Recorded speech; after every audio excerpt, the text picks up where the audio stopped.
Om Swastiastu. Assalamualaikum warahmatullahi wabarakatuh. Shalom, Namo Buddhaya. Hello everyone. Before I start my presentation, let me introduce myself to you. My name is Andri Pusabla Pucoro. I'm from Mechanical Engineering Bench 23 at Udayana University. So today I would like to present my PowerPoint about mechanical properties and strengthening mechanism. So there is a table of content we will discuss. At first we will discuss about mechanical properties, and the second there is about strengthening mechanism. Okay, the purpose. The purpose of this chapter is to introduce the concept of mechanical properties and the various underlying metallurgical mechanisms that can be used to alter the strength of materials. Strengthening mechanisms are an important part of material engineering, and metallic material offer a wide range of options in terms of mechanical strength and ductility. Okay, there is a first mechanical properties. When a force is applied to a material, it reacts with deformation or strain. For example, when a boom jumper, the boom rope strains, and at the same time its cross-sectional area decreases. Under normal circumstances, boom cords safely prevent jumpers from touching the ground. It's one example of a type of deformation that is easily visible. Mechanical properties describe the relationship between the stress acting on a material and the deformation resulting from the applied stress. The concept of voltage in its most common form is the force or load divided by the area of the working area. For force F acting on area E, stress S is like this. A short list of the important types of mechanical properties includes hardness, linear elastic contents, yield strength, ultimate strength, fatigue strength, impact toughness, fracture toughness, high temperature creep deformation and stress rupture, damping properties, wear resistant properties. Elasticity. In the elastic region of the engineering stress-strain curve in figure 3.2, stress is directly proportional to strain. When a crystal is pressured by an internal or external load, the lattice will be subjected to strain in response to the applied stress to the relative movement of atoms. If this condition is met, the strain is elastic and the magnitude of the strain is directly proportional to the magnitude of stress exerted on the crystal or object. Plasticity. The point at which plastic deformation or yielding is observed to begin depends on the sensitivity of the strength measurements. With most materials, there is a gradual transition from elastic to plastic behavior, and the point at which plastic deformation begins is difficult to define with precision. In tests of materials under uniaxial loading, three criteria for the initiation of yielding have been used: the elastic limit, the proportional limit, and the yield strength. The proportional limit shown at point A in figure 3.4 and separately in figure 3.5 is the highest stress at which stress is directly proportional to strain. It is obtained by observing the deviation from the straight line portion of the stress-strain curve. The yield strength shown at point B in figure number 3.4 is the stress required to produce a small specific amount of plastic deformation. The usual definition of this property is the offset yield strength determined by the stress corresponding to the intersection of the stress-strain curve. Creep deformation. Creep deformation refers to the time-dependent plastic deformation that occurs when a material is subject to constant nominal stress. The rate of creep deformation depends not only on the magnitude of the applied stress, but also on time and temperature. Continuing creep deformation over time ultimately leads to creep rupture, also known as stress rupture. Fatigue. The tendency of a material to break under condition of applied cyclic stress is called fatigue. Fatigue fractures are different from the ductile fractures that usually result from regular tension and creep loading of most metals. Instead, fatigue fracture is caused by the propagation of cracks that initiate at a single point or a few points in the material, and fatigue fractures are almost always brittle fractures. Toughness. Toughness is the ability of a material to absorb an impact or shock load without fracturing. Specimen and nodes geometry as well as the manner of load application are all important in toughness determination.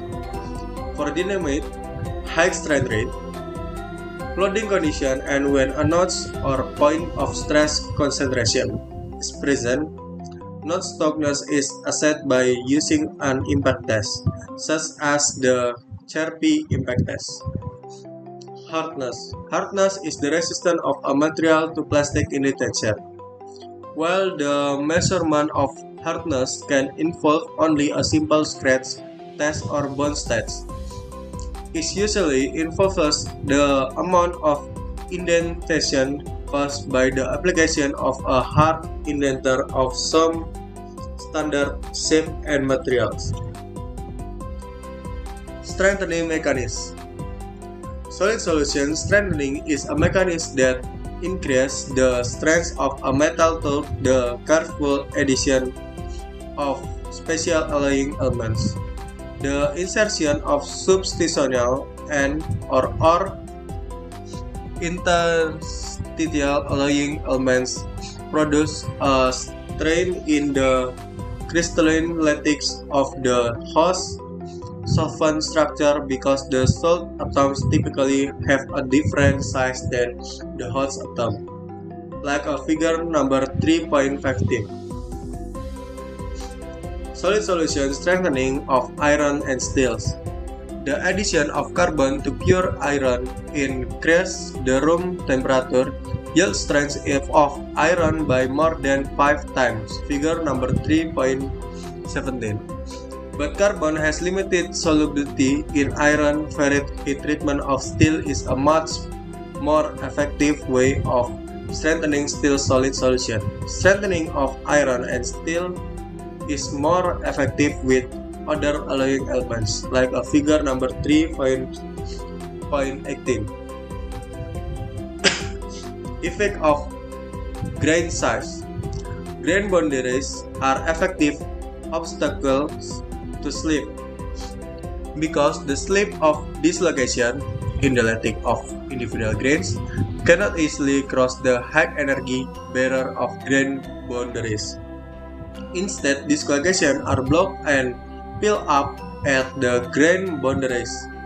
Thus, grain boundaries provide a source of strengthening by pinning the movement of dislocation from one grain to another. Weakening of grain boundaries. Weakening of grain boundaries. Expansion occurs when environmental factor cause a weakening of the grain boundaries. High temperature, for example, can have a much greater effect on the weakening of grain boundaries that on the more regular array of atoms contained with the crystalline grains. As note, when temperature increases, there is a point at which the grains and grain boundaries exhibit equal strengths. This temperature is called the equicohesive temperature. Grain boundaries are stronger than the grains below the equicohesive temperature, while grains become strong than the grain boundaries above the equicohesive temperature. Cold working. In metallurgy, cold forming or cold working is any metal working process in which metal is shaped below its recrystallization temperature. Usually, at the ambient temperature, such processes are constrained with hot working techniques like hot rolling, forging, welding. The same or similar terms are used in glassmaking for the equivalence. For example, cut glass is made by cold work, cutting or grinding a formed object. Back to Dr. William's mystery. The good doctor discovered a process now known as solution heat treating and natural aging. He also designed an alloy, duralumin, suitable for strengthening by this process in what is now known as precipitation hardening. To explain, recall that Dr. William subject duralumin to an excited temperature and then rapidly cooled the alloy back to room temperature. The strength of the alloy then increased over time naturally at room temperature. Dr. Will's mystery could not be solved for several years. The condition of precipitation hardening were not understood until 119 and 19, when the theory and of participation hardening in the alloy was published by Pepper and her collection at the U.S. Bureau of National Standards. This opened the era of quartz diagram and alloy development, as well as commercial application of many hardened alloys. In addition, a coherent zone of participation is also the case. Other important strengthening mechanisms. Dispersion shortening. Dispersion shortening is an active mechanism in alloy intended for use at intermediate and elevated temperatures. It is, in many ways, very similar to egg hardening. The difference lies in the participants themselves. The participants are chosen because of their thermal stability, that is, their resistance to particle coercioning or growth at high temperatures. In contrast, the egg hardening or heat-treatable aluminum alloys consist of participle second-phase dispersions that are not particularly thermally stable. Hardening due to the formation of martensite. Martensite is a non-equilibrium phase possessing a body-centered technoidal or BCT crystal structure that forms during very rapid change in temperature. In general, martensitic transformation can occur in many types of metallic and non-metallic crystal, mineral, and compounds just so long as the cooling or heating rate is sufficiently rapid. Okay, there is my so that's the reference I took to make this PowerPoint. So that's my presentation. If there are wrong words, please forgive me. So thank you.